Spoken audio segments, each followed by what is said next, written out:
Welcome to the fascinating world of traffic signals. Right now we have to swap out this controller for this one here so that we can upgrade the firmware on this one and have the intersection operable in the meantime while we do it. First things first, I'm going to wait till the side streets both get a green light and they clear out so that I can put the intersection into flash and go ahead and swap out that controller. Now that the side streets are cleared out, let's go ahead and switch the intersection into flash.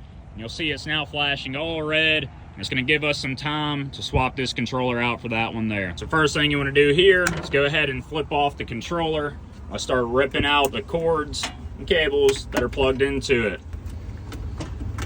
Get that D harness out the way. Get these NEMA connectors. Definitely a pain in the butt at times to get off. All right, now that we have the connectors removed off of this controller, we can pick it up and pull it out of this cabinet. Go ahead and set it on the ground for the time being. Let's take this controller from up top and place it inside of here, and then get those cables hooked back up.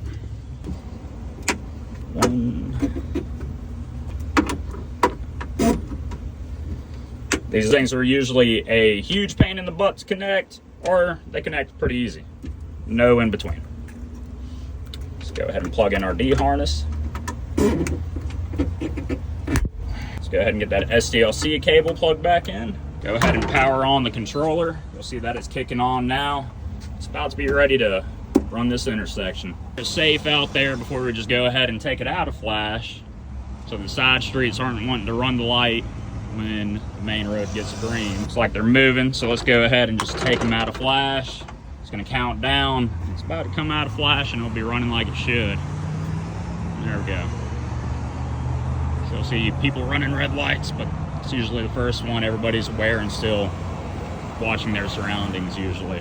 We're also gonna provide a USB drive, and we're gonna load all the data from this controller onto this USB drive, which will then make for easier swaps in the future. Go into utilities, go into the data manager, and then you'll see it says load and save USB config. Go to that, and then you want to hit save to USB, and then press enter over here.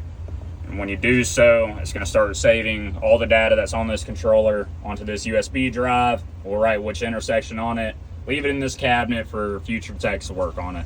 And there you have it. Now this intersection is going to run like it should while we take this controller back to the shop, and we can update the firmware there, and everybody can be safe out here on the roads. And thanks for watching.